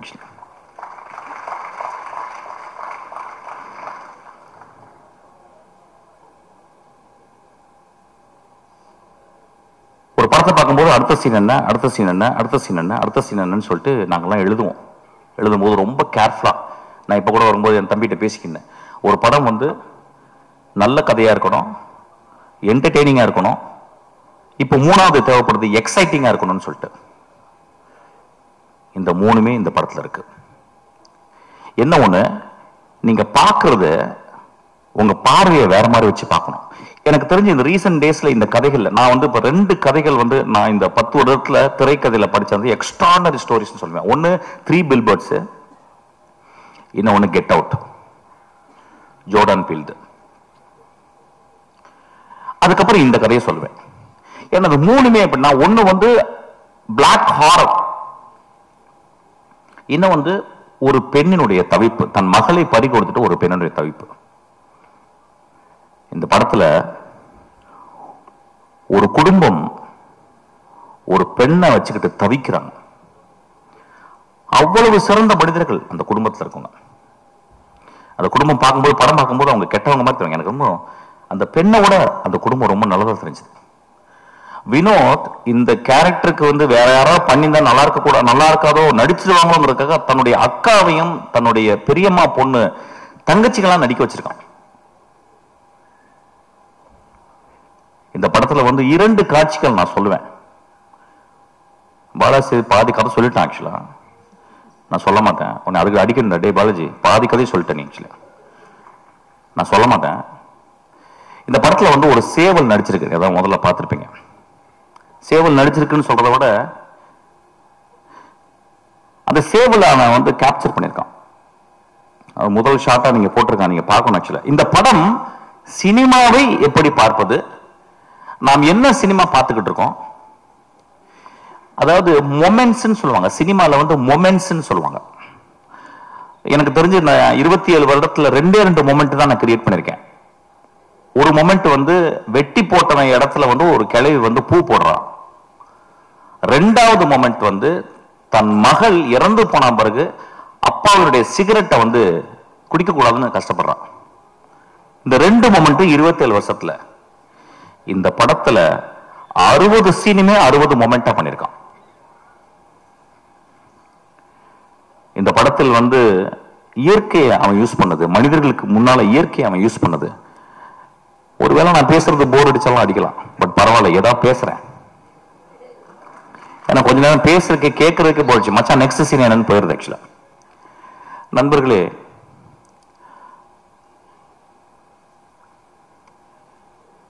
ஒரு நல்ல கதை, ஒரு நல்ல கதாசிரியர் தோற்கப்படுவதில்லை, சமூகத்தால் கொலை செய்யப்படுகிறான். ஒரு நல்ல கதையும் ஒரு நல்ல கதாசிரியரும் அவ்வளவு பேரன்போட ஒரு சமூகத்துக்கு இந்த கதையை எழுதுனா பீச்ல ஒரு பங்களா, மிக வசதியான காரு, அதுக்கப்புறம் 100 வருஷத்துக்கு வந்து சொத்து அப்படின்னு இல்லாம இந்த கதை பண்ணா சமூகத்தின் இதயத்தை கொஞ்சோண்டு தொற்றுலாம் அப்படின்னு வினோத் பண்ணியிருக்கான்.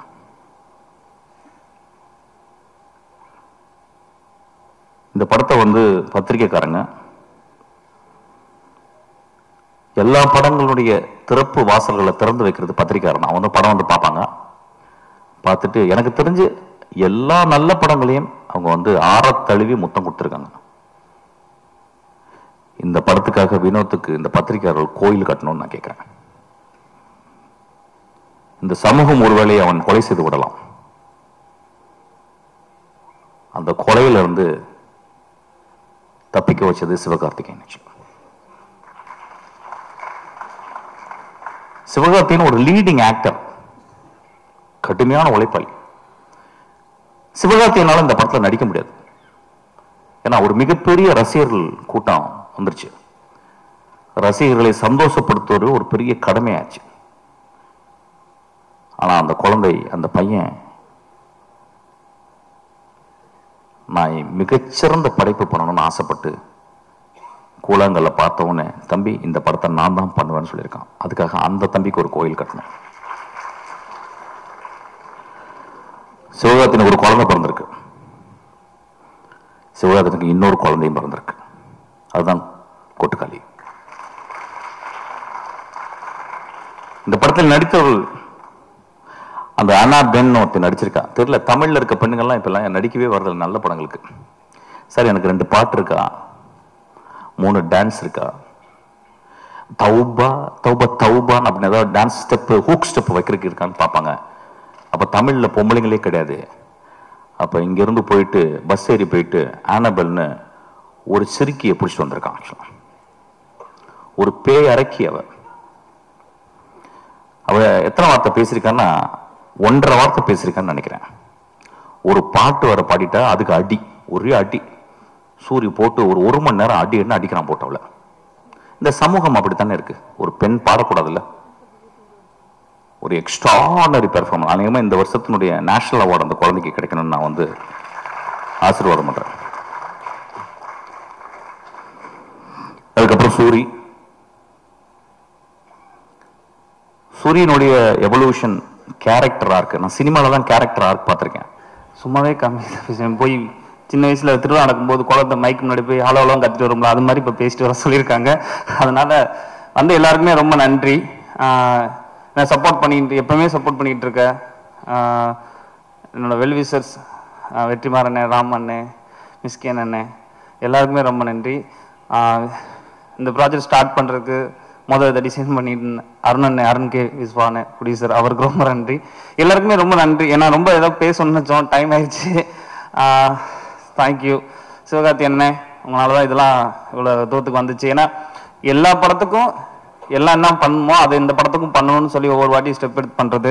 மெயினாக என்னோட டெக்னீஷியன்ஸு சுரேன், அழகிய கூத்தன், ராகவ் ரமேஷ், எடிட்டர், இவங்க எல்லாருமே ஸ்கிரிப்ட் டே 1லேருந்து எழுத ஆரம்பிச்சதுலேருந்து என் கூட வந்து ஃபுல் டிஸ்கஷன்லேருந்து இவங்க டிஸ்கஷனில் வந்து கலந்துக்கிட்டு ஷார்ட் டிவிஷன் சினிமாடோகிராஃபர் சக்திவேல், இவங்க எல்லாருமே வந்து ஸ்கிரிப்ட் ஸ்டேஜில் ஆரம்பத்துலேருந்து இப்போ வரைக்கும் என் கூட இருந்துகிட்டு இருக்காங்க. என்னோட டைரக்ஷன் டீம், இந்த கிபி ஒர்க் பண்ண பானுபிரியா, அவங்க எல்லாருக்குமே ரொம்ப ரொம்ப நன்றி. டைம் கம்மியாக இருக்குது, நான் நிறையா பேசணும்னு நினச்சேன். அந்த எல்லாருக்குமே நன்றி. இவ்வளோ சப்போர்ட் பண்ணி பேசினா எல்லாருக்குமே நன்றி. தேங்க்யூ. வெறும் நன்றி மட்டும் தான் சொல்லியிருக்கேன், சாரி. முதல்ல என்னோட director Vinoth sir is a very special person, is very special director.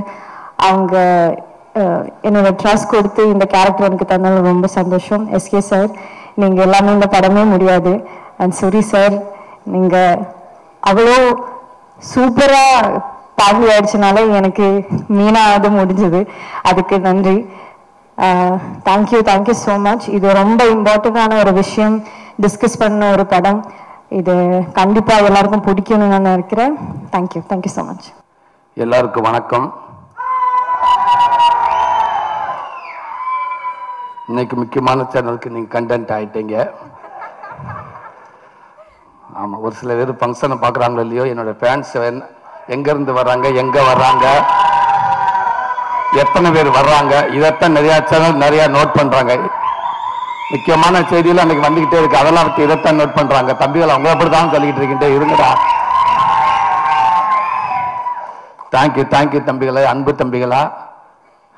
என்னோட ஃபேன்ஸ்ன்னு சொல்லிட்டு எனக்கு 4 பேர் இருக்கப்ப எங்கேருந்து எல்லாருமே சென்னையிலேருந்து வந்துட முடியாது, 4 ஊர்லேருந்து வர முடியும். 4 ஊர்லேருந்து வரவும் பாத யாத்திரை வர முடியாது.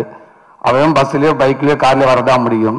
பஸ்லேருந்துலாம் வர்றாங்களா சூரிக்கு ஃபேன்ஸ் அப்படின்றாங்க. இப்போ நான் மதுரையிலேருந்து வரும் பஸ்ஸில் வரும், எதில் வருவேன்? அதனால உங்களுடைய சப்போர்ட் இருக்கிறதுக்கு என்னோட ரசிகர்கள் அதிகமாகிட்டே இருப்பாங்க நினைக்கிறேன். லவ் யூ தம்பிகளா, தேங்க்யூ. இப்படி ஒரு படத்துக்குள்ள நான் இருக்கிறேன். எவ்வளவோ மேடைகள், எவ்வளவோ படத்தில் நடிச்சிருக்க முடிஞ்ச அளவுக்கு அதுக்கான பாராட்டுகள் எல்லாமே நான் வாங்கியிருக்கேன், நான் நின்றிருக்கேன். ஆனால் இந்த படத்துக்கான பாராட்டுகள், இந்த படத்துக்கான மரியாதைகள், இந்த படத்தை பற்றி இங்கே தலை சிறந்த இயக்குநர்கள் பேசுகிறப்ப உண்மைக்கு அவ்வளோ பெருமையாக இருக்குது, அவ்வளோ சந்தோஷமாக இருக்குது. ஒவ்வொரு டைமும் இந்த படத்தை பற்றி பேசுகிறப்ப, இந்த சூரியன் சொல்கிறப்ப இது உண்மைக்கு நான் தானே நாங்கள் உட்காந்துருக்கப்ப எனக்கே சிலுக்குது. இது எங்கேருந்து எவ்வளோ கற்றுக்கிட்டுன்னு எனக்கு தெரியலை, எவ்வளோ என்னை கூட்டிகிட்டு வந்தாங்கன்னு தெரியல. ஆனால் ஒன்று மட்டும் தெரியுது, ஆத்தாப்பை செஞ்ச புண்ணியம், இவ்வளோ பெரிய இயக்குநர்கள், இவ்வளோ பெரிய ரசிகர்கள், தயாரிப்பாளர்கள் என்னை கையப்பிடிச்சு கூட்டாந்து இன்னைக்கு என் அன்பு தம்பி தயாரிக்கிற இந்த கொட்டுக்கால் வரைக்கும் என்னை கூட்டியாந்து விட்டுருக்காங்க. அதுக்கு நான் ரொம்ப நான் நன்றி கடமைப்பட்டிருக்கேன். இந்த படத்துக்குள்ளே வர காரணமாக இருந்த ராமண்ணே, அரவிந்த் சிவா, உங்களுக்கு நான் பெரிய நன்றி சொல்லிக்கிறேன். கூழாங்கல் படத்துக்கு அளவு கடந்த ஒரு ரசிகனாக நான் இருந்தேன்.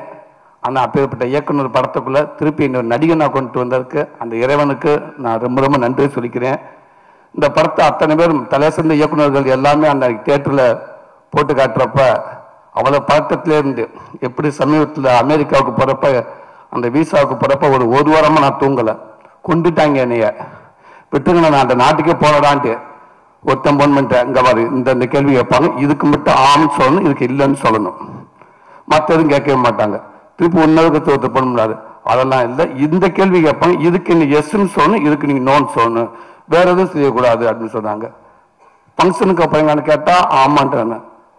வருமா சம்பளம் பேமெண்ட்டுக்கு கேட்டால் இல்லைன்னு சொல்லணும். இப்படி நிறைய விஷயம் சொல்லிருக்கோம், மறந்துடுவேன். சொல்லி கொடுத்த அரை நேரத்தில் இன்னொருத்தனை மாற்றி விட்டு போயிடுவேன். இவன் சொன்ன மறந்துடுவேன். இந்த 5 நாள் 4 நாள் ஆச்சு, 3 நாள் ஆச்சு, 2 நாள் ஆச்சு, 1 நாள் ஆச்சு. அன்னைக்கு நைட்டு ஃபுல்லாக தூங்கலை. காலையில் எந்திரிச்சு காலை ஏறி உட்காந்து பழக்கத்தோட உச்சமாகவே இருந்து அதே அந்த ஒரு வாரம் பேசின 10 பேர் இங்கிருந்து ஒரு அரை நேரத்துக்குள்ள பேசுறாங்க மாற்றி மாற்றி. தலைவா விட்டுருங்க தலைவா, டோட்டலாக மறந்துருச்சு, நானா போய் நின்றுவின் தலைவா, என்னை தவிர கேட்கட்டும்னு சொல்லியிருக்கல. இல்லை, அங்கே ஒரு கண்ணாடி இருக்கும், கொட்டி போவாங்க, 3 அடிக்கு தள்ளி நிற்கணும், அந்த பக்கம் ஃபர்னஸ் இருப்பாங்க, நீங்கள் எங்கே போகிறீங்க, எதுக்காக போகிறீங்க, ஃபெட்னா எல்லாம் கேட்பாங்க. சொல்லி பழக்கத்தை உச்சமாக போச்சு. அங்கே போய் அப்படியே நின்று என்ன பேசணும்னு தெரியல. எனக்கு முன்னாடி ஒரு நல்ல பயங்கரமாக பிரில்லியன்ட்டான ஒரு அம்மா போய் நின்றுச்சு. அவங்க கேட்க அது பயங்கரமாக ஒரு மாதிரி பதட்டமாயிருச்சு. நான் அப்பயே முடிவு பண்ணிட்டு இந்த மாதிரி போல பதறது நம்ம ஒரு செகண்ட்ல வெளில தூக்கிப்பட்டு போயிடுவாங்க நம்ம பையில அப்படின்னு நினைச்சேன். 4 வார்த்தையும் கேட்டாங்க. அவங்க சொன்னமே கரெக்ட் ஆமான்ட்டு. ஆமா ஆமா, எஸ் எஸ் எஸ், ஃபங்க்ஷனுக்கு yes, payment no no no no, yes okay thank you அப்படின்ட்டாங்க. கடவுளே அப்படின்னு அந்த பதட்டம் மாதிரி எனக்கு இத்தனை இயக்குனர் அன்னைக்கு படம் பார்க்குறப்ப அவ்வளோ பதட்டமாக இருந்துச்சு. இவங்கெல்லாம் படம் பார்த்துட்டு என்ன சொல்ல போகிறாங்களே அப்படின்னு நினச்சி அத்தனை பேரும் அன்னைக்கு அவ்வளோ சொன்னாங்க. பி.சி. ஸ்ரீராம் சார்லேருந்து அவ்வளோ பேர் அவ்வளோ சொன்னாங்க. இன்னைக்கு தலை சிறந்த இயக்குநர்கள் சினிமாவை அன்னைக்கு சரி இன்னைக்கும் சரி எடுத்து பார்த்தா முக்கியமான இயக்குநர்கள் இருக்கிற அத்தனை பேரும் இங்கே இருக்காங்க. அவங்களுடைய மிகப்பெரிய ஆசிரியர்கள், ரைட்டர்கள், நல்ல பார்வையாளர்கள், நல்ல படைப்பாளிகள். அவங்க படம் பார்த்துட்டு இந்த படத்தை இவளுக்கு சொல்கிறப்ப தெரியல, இதை விட எனக்கு வேற என்ன வேணும்னு தெரியல. கண்டிப்பாக எனக்குன்ற தாண்டி இந்த மக்கள் நீங்கள் கொண்டு போய் கண்டிப்பாக அவங்க சொல்ல எல்லாமே உண்மை. ஏன்டா ஒவ்வொரு ஆடியோ ஃபங்க்ஷனுக்கு வர்றப்ப அந்த படத்தை பார்த்துருக்க மாட்டாங்க. ஆனால் ஓரளவுக்கு அந்த இயக்குனர் படைப்பை வச்சு சொல்லுவோம். ஆனால் இந்த படத்தை இன்னைக்கு பேசினவங்க அத்தனை பேருமே இந்த படத்தை பார்த்துட்டாங்க. பார்த்துட்டு அவ்வளோ சொல்கிறாங்க. அதனால நான் இந்த படத்தை கொண்டு நல்ல விதமாக சேர்த்து நம்புகிறேன். கண்டிப்பாக இந்த படம் எல்லாத்துக்கும் பிடிக்கும். மிஸ்கின் சொன்ன மாதிரி இன்னைக்கு ஃபுல்லாக ட்ரெண்டிங் அதான் நினைக்கிறேன். அண்ணன் அவ்வளோ விஷயங்கள் சொன்னார். அது சொன்னது அத்தனையுமே உண்மை. அவர் இதை விட இன்னும் அதிகமாக அந்த படத்தை அன்னைக்கு பேசினாங்க. ரொம்ப ரொம்ப சந்தோஷனே தம்பி வினோத், ரொம்ப நன்றிங்க தம்பி. ஆமாம், தேனி பக்கம் பொள்ளாச்சி மதுரை இப்படி போயிட்டு இருந்த என்ன கொண்டு போய் இப்படி நாடு கடந்து பூரா அப்படி பெர்லின் எங்கெங்கே கூட்டி போனீங்க தம்பி. எல்லா நாட்டும் கூட்டி போயிட்டே இருக்கீங்க. இன்னும் நாளெல்லாம் இந்த நாடப்பெல்லாம் இந்த ஒரு படத்தை வச்சு நீங்கள் சுற்றிடுவீங்கன்னு நினைக்கிறேன். பெர்லினில் போய் அவ்வளோ சந்தோஷமா இருக்கப்போ எங்கள் அம்மா ஃபோன் பண்ணாங்க. எங்கடா இருக்குன்னு கேட்டாங்க. அம்மா பெர்லினில் இருக்குமாண்டு. அது யாரு அப்படின்னாங்க. இல்லைம்மா பெர்லின்மா நாடு மாதிரி வெளிநாட்டில் இருக்குமா, இங்கே இருக்குமா, இந்த அவார்டுக்காக வந்திருக்குமா. சரி சரி பார்த்துருப்பு பஸ் வரப்போ பார்த்து கொடுக்க முழுக்க போகாத கவனமாரு அப்படின்ட்டுச்சு. என்ன வேணுமான்னு கேட்டேன். கோடாலி தையில இருந்தா வாங்கிட்டு வாடா, முட்டி வலிக்குதுடா அம்மாவுக்குட்டுச்சு. அவ்வளவுதான். அந்த தாய்க்கு அதான் தெரியும், அதுக்கு வேற எதுவுமே தெரியாது. கேட்ட மாதிரி ஒரு தையில் எங்கேயும் என் தேவை வாங்கிட்டு வாங்கடா, இல்லாட்டா டாய்ஸ் லைட் வாங்கிட்டு வாங்கடா, நைட்டில் கரண்ட் போச்சுன்னா வீட்டில் அடிச்சு பார்க்க முடியல. இது ரெண்டு தான் கேட்கும். இன்னைக்கு அவ்வளோ பெருமை இருக்கு. தேங்க்யூ தம்பி. இப்படி படத்தை கொடுத்த அன்பு தம்பி சிவகார்த்திகேயன், உங்க கூட தோத்தா திரை கோடி இன்னும் பல படங்களும் உங்க கூட நடிச்சிருக்கேன். எனக்கு குழந்தைகள்லேருந்து நிறைய ரசிகர்கள் இருக்காண்ட கண்டிப்பாக நான் அடுத்து சொல்லுவேன். அதில் ஒரு 80% நான் உங்ககிட்ட இருந்து எடுத்திருக்கேன்னு சொல்லலாம். அதான் உண்மை. உங்களுக்கு அந்த ரசிகர்கள் தான் எனக்கு அவ்வளோ பேர் எனக்கு இருக்காங்க. என் அன்பு தம்பி, அதுவும் நீங்கள் எடுத்த படத்துக்குள்ள நானே கதை நாயனாருக்கு நினைக்கப்ப ரொம்ப பெருமையாக இருக்கு. தேங்க்யூ தம்பி. லவ் யூ தம்பி. மிஸ்கின் அண்ணா சொன்ன மாதிரி இந்த மாதிரி நீங்கள் நினைச்சதே பெருமை தம்பி. தேங்க்யூ. அனாதானா ரொம்ப சந்தோஷம். உங்களுக்கும் தலை சிறந்த ஒரு அற்புதமான நடிகை. ஏன்னா நீங்கள் நடிக்கிற பார்க்கவே முடியலை. ஏன்னா அப்படியே இயல்பாகவே இருக்கீங்க நீங்கள் ஃபுல்லாக. அதே ஒரு டைலாக் கூட பேசாமல் நான் வினோத்திட்டா தான் கேட்டேன். நான் டைலாக் பேசணும் ஓகே, அப்பப்போ கூப்பிட்டு கேட்குறேன். அவங்களே உங்களை கூப்பிட்டு உடம்பு கழிட்டே இருக்காங்கன்னு. இல்லை நான் இந்த இடத்துல இந்த மூடுக்கு நான் எப்படி இருக்கணும், இந்த இடத்துல நான் என்ன ரியாக்ட் பண்ணணும், அவர் அங்கேருந்து நடந்து வர்றப்ப என்னுடைய கவனம் நான் அங்கே இருக்கணும், ஆனால் என் கவனம் அவன் மேலே இருக்கணுமா, இல்லை எங்கள் அம்மா மாதிரி இப்படி ஒரு விஷயத்தை அவங்க கேட்குறாங்கன்னு சொன்னாங்க. உண்மைக்கு சூப்பர். அது அவ்வளோ இடத்துல நீங்கள் இருக்கீங்கன்னு நினைக்கிறேன். ரொம்ப சந்தோஷம். இந்த படத்தில் ஒர்க் பண்ண அத்தனை பேருக்கும், அத்தனை பேர் மதுரை நடிகர்கள் அவ்வளோ பேருக்கும் என்னோட மனமார்ந்த நன்றியை தெரிவிச்சுக்கணும். நல்ல வாய்ப்பு கொடுத்தது என் அன்பு தம்பிக்கு ரொம்ப ரொம்ப நன்றி. தேங்க்யூ தம்பி, தேங்க்யூ தம்பி. இங்கே வந்திருக்கிற எனக்கு பிடித்த பேசவா வேணாவா? கிளம்பில எல்லாருமே கிளம்பிடலாம், டைம் ஆகுது. இங்கே வந்து இந்த விழாவை சிறப்பான ஒரு விழாவை ஆக்குனது மட்டும் இல்லாமல் மனசுல இருந்து அவ்வளவையும் பாராட்டுகளாக கொடுத்த எனக்கு பிடித்த இயக்குனர்கள் எல்லாருக்கும் வணக்கம், நன்றி. கொட்டுக்காளியோட டீம் எல்லாருக்கும் வணக்கம். இங்கே வந்திருக்கிற பத்திரிகையாளர்கள், தொலைக்காட்சி நண்பர்கள், இணையதள நண்பர்கள், ஃபோட்டோகிராஃபர்ஸ், கேமராமேன் எல்லாருக்கும் நன்றி, வணக்கம். இது முதல்ல நான் கூழாங்கல் படம் பார்த்தேன். எனக்கு அருண் விஸ்வா கூப்பிட்டு போய் நம்மளோட ஃப்ரெண்ட் ஒருத்தர் நீங்கள் இந்த படம் பாருங்க அப்படின்னு சொல்லி சொன்னார். நான் அந்த படம் பார்த்தேன். உண்மையிலே எனக்கு அதை புரிஞ்சுக்கிறதுக்கு ரொம்ப ரொம்ப சிரமமாக இருந்தது. எனக்கு நான் ஏற்கனவே சொன்னதுதான், நான் நிறைய உலக சினிமாக்கள்லாம் பார்த்ததில்லை. எனக்கு தெரிஞ்சதெல்லாம் தமிழ் சினிமாவில் என்னென்ன படங்கள்லாம் வந்திருக்கோ அதெல்லாம் பார்த்துருக்கேன். இங்கே இருக்கிறது மட்டும்தான். இதில் வித்தியாசமாக வந்த படங்கள் எல்லாம் தான் எனக்கு ஓரளவுக்கு இருக்கிற புரிதல். அந்த படத்தை புரிஞ்சுக்கிறதுக்கு ரொம்ப சிரமமாச்சு. அப்புறம் பேசி தெரிஞ்சுக்கிட்டேன். அப்புறம் அவர் ஒரு அவார்டு வாங்கினாரு அப்படின்னு சொன்னாங்க, ராட்டர்டாம் ஃபெஸ்டிவல். நமக்கு அதிகமாக வெளியே தெரிஞ்ச festivals Cannes film festival, Oscar மட்டும்தான் நமக்கு தெரியும். இது ராட்டர்டாம் ஃபிலிம் ஃபெஸ்டிவல்னு சொன்னாங்க. அதில் அவர் அவார்டு வாங்கியிருக்காரு அப்படின்னாங்க. ஓ அப்படியா, ஓகே அப்படின்னு சொன்னேன். நமக்கு தெரியல. அப்போதான் அருண் சொன்னார், இது ஃபர்ஸ்ட் ஃபிலிம், டெபியூ ஃபிலிம் பண்ணுறவங்களுக்கு கொடுக்குற அவார்டு, உலகம் ஃபுல்லாக இருந்து செலக்ட் பண்ணுவாங்க. இந்த அவார்டை ஏற்கனவே வாங்கினவர் கிறிஸ்டோபர் நோலன் அப்படின்னு சொல்லி சொன்னார். நான் அப்படியே பார்த்தேன் அவரை, வினோத்தை பார்த்துட்டு, எந்த ஊர் பிரதர் உங்களுக்கு அப்படின்னா, அண்ணா இங்கே தானே, மதுரை தானே அப்படின்னாரு. எனக்கு ஒரு மாதிரி அப்படியே கூஸ் பம்ஸ் ஆயிடுச்சு.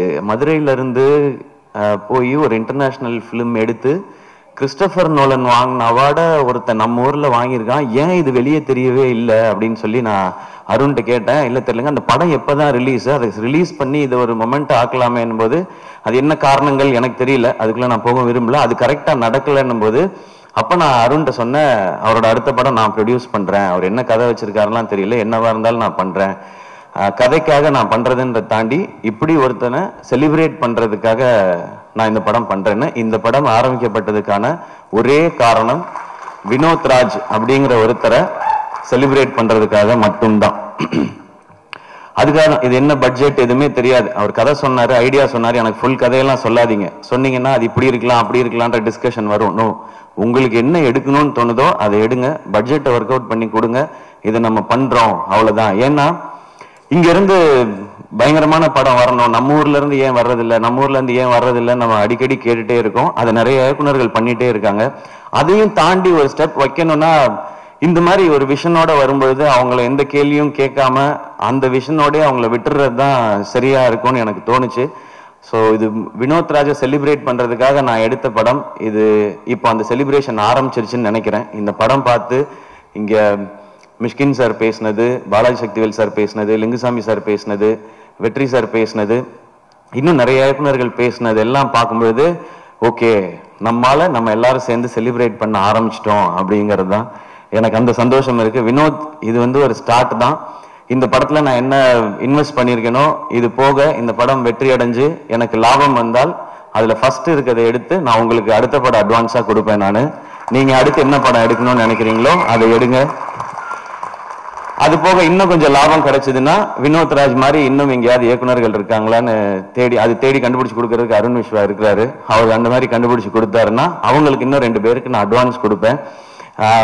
ஏன்னா சம்பாதிக்கணும் அப்படின்ற மாதிரி படம் எடுக்கணும். முக்கியம், சினிமாவில் முக்கியமானது ஒரு பணம் போட்டால் அதுலேருந்து நம்ம சம்பாதிக்கணும். பட் நான் சம்பாதிக்கிறதுக்கு நீங்கள் எனக்கு நடிகன்ற அங்கீகாரம் கொடுத்து என்னை அதுலேயுமே ஸ்டார் ஆக்கி என் படத்துடைய வியாபாரத்தையும் நீங்கள் பெருசாக்கி வச்சிருக்கீங்க. நான் போய் சின்சியராக வேலை பார்த்தா நிச்சயமாக காசு வரும். அப்ப அதுல இருந்து சினிமாக்கும் பயன்படுற மாதிரி ஏதாவது ஒண்ணு செய்யணும் அப்படிங்கறதான். அன்னைக்கு புஷ்கர் காயத்ரி அவங்க படம் பார்த்துட்டு என்கிட்ட கை கொடுத்துட்டு ஒன்னே தான் சொன்னாங்க, this is your service to சினிமான்னு சொன்னாங்க. அப்படி இந்த படம் நடந்துருச்சுன்னா நமக்கு இந்த வாழ்க்கையை கொடுத்த இந்த சினிமாக்கு என்னால முடிஞ்ச ஒரு சின்ன ரிட்டர்னா நான் இதை பாக்குறேன். தேங்க்யூ. இந்த மாதிரி படங்கள் எடுக்கிறதுக்கான தைரியத்தை கொடுத்தது மக்கள், நீங்க எல்லாரும் தான். நீங்க என்ன நடிகன் ஆக்குனது, அதன் மூலமா எனக்கு கிடைக்கிறது மூலமா வச்சு நான் இதை பண்றேன்.